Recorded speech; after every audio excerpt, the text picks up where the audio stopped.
we going?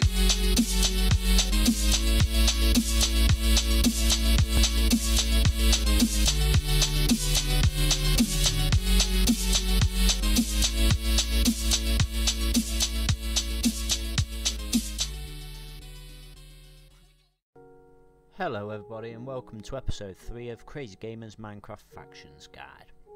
Today I'm going to be showing you how to build a base. So, today I'm going to be showing you how to build a 2x2 base or a 4 chunk base. Going to be showing you how to build some fences around it, how to put your walls up, how to put a roof on, water it, stuff like that, and even claim land around it as well. But before we get on with any of that, I've got a couple of little demonstrations that I'd like to do for you over here.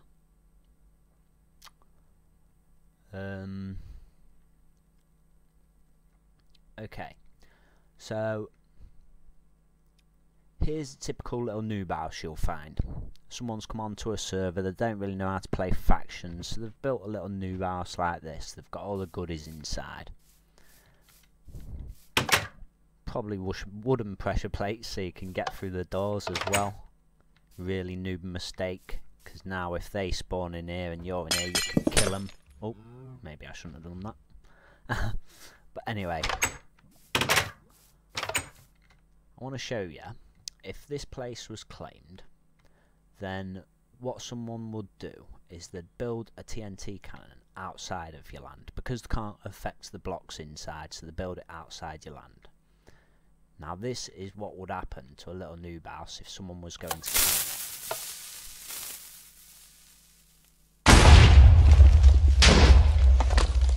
And there you have it. Now if I wanted to, I could carry on going and blow that up even more and get all the loot, even though these chests are empty. But that's what would happen to a little noob house, so you don't really want one of them on a faction server. So over here we're going to go to the next step up. We've got a nice little secure base, what someone might build. It's still a bit newbie, but at least this guy knows what he's doing. He's built a little square base, he's put water over it to protect from TNT. So we're going to do a little demonstration on this one now. We'll see what will happen when we fire TNT at a building that's got water around it. So here we go.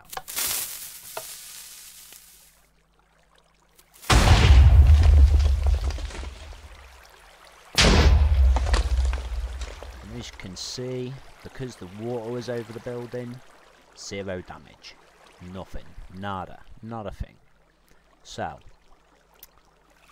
let me show you how people would get around this. Now, because there's water over the building, you have to do a thing called hybrid TNT cannoning.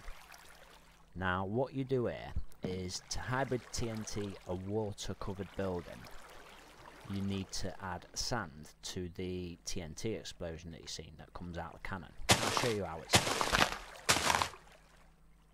Okay, so that's the cannon primed for the TNT. Now, we'll put a sand block on top there. And let's see what happens.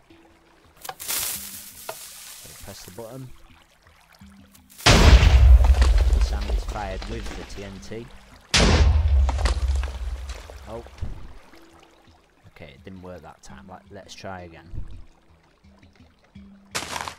I am playing in 1.8 here, and the cannoning is still a little bit glitchy on 1.8.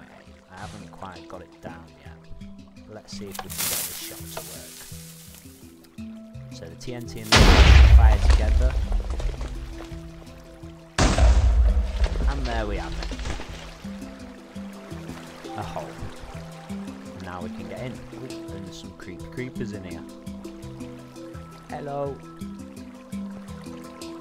So we've busted in. We've found his little stash of creepers. It's not worth a lot, but you know, that is how it's done.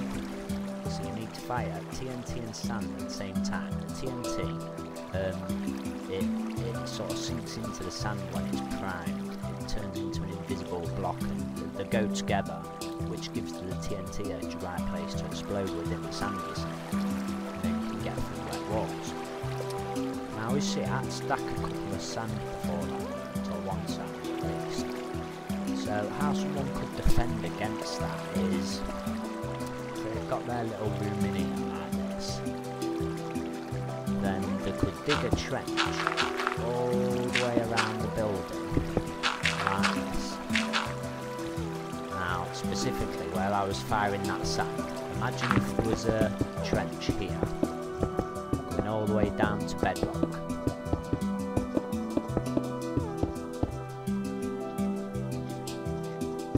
Get rid of that water. Right, so if there's a trench there going all the way down to bedrock, then the attacker would have had to have stood here for ages firing one block of sand, one block of sand, one block of sand, until this whole trench would have filled up with sand all the way up to here, to where the room was. And then, if they fired TNT with the sand, boom, they're in. But, if that trench had been dug all the way around the building, then that would have protected from attackers a bit more getting in there. They'd have to stack sand, you know, from bedrock all the way up, no matter which way around the building they attacked from. Look at that zombie. Freaky. I love this texture pack. I'll have to put a link for you guys in the description on this texture pack as well, because it's really nice. But anyway, that's another story. Okay, so now I've taught you a little bit about how to get through a wet wall, and also how trenches can protect you from hybrid cannon. Now I'm going to get on and show you with how to build the base. So if we go back over here to where the 4 chunks were set out. Okay, so when you come across your land and you've set out your 4 chunks, you've found out where your boundaries of your 4 chunks are. I've got my /F map on, as I've taught you in episode 1 how to do that. So as you can see, when I step out that chunk, that is the boundary there. So I've marked these chunks out correctly. Now what I'm going to do is I'm going to claim as though I've set it all out now, and now I want to start building. Okay, so I've got them 4 chunks claimed. Now what I would do is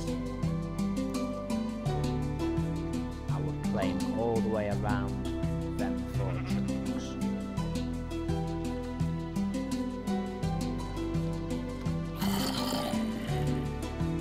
Like I showed you in episode 1.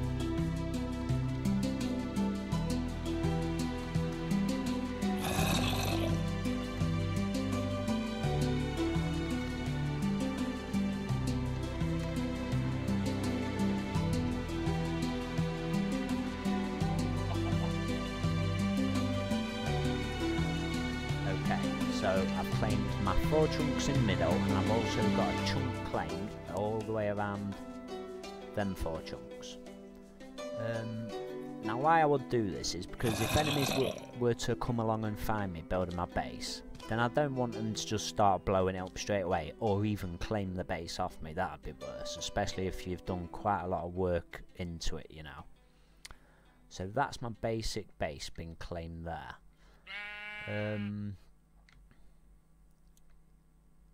We can do a bit more claiming around it later, because if you've gone far enough out into the world, the enemies probably aren't going to find you anyway. So once you've got your basic base claim, then you can start building.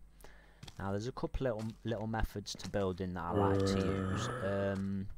One method I like to use is to build a couple of corners up like this.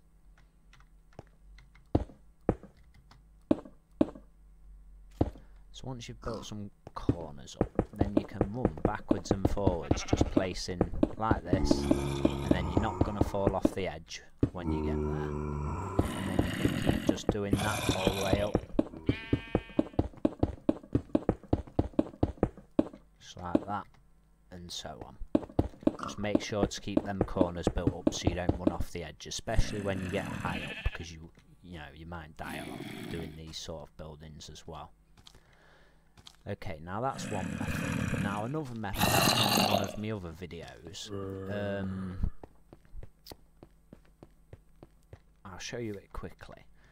Okay, so instead of just jumping upwards and placing one block at a time like this every time you jump, you can actually place 2 blocks at a time. If you get near the middle, so out of these 2 blocks here, I'm stood on the one underneath me here.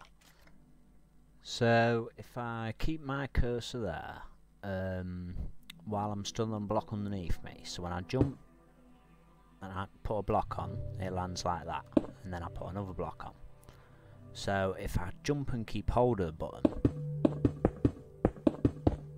see how it's placing 2 blocks for every jump. So that's a really good method that you can go through your blocks really quickly, because you're going to be building a lot of walls in factions, and it gets very boring and you just want to get over and done with as quick as possible. So these little methods and tips and tricks can help you. Okay, so now I've talked a little bit about that. The material you would probably use for your first wall as well would be cobblestone.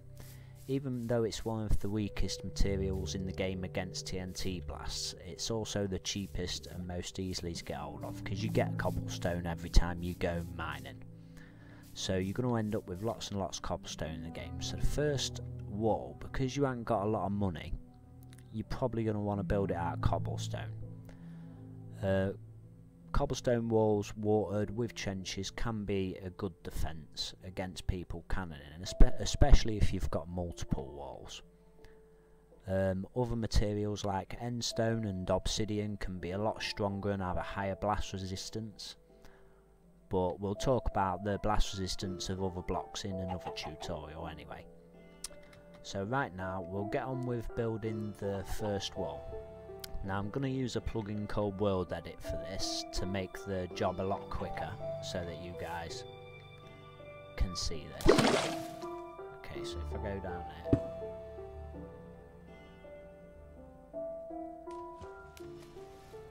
okay, so that's bedrock. Right, I'll take my World Edit tool. If anyone knows what this is out there, World Edit is a plugin tool that you can have on your server so you can build and do things a lot quicker.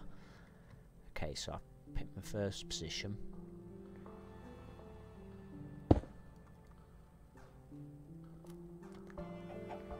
Okay, I should have a marker up in the sky for this corner up here.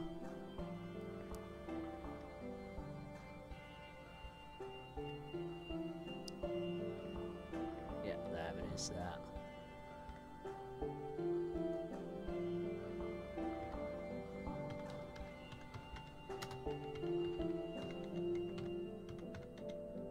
// walls cobblestone,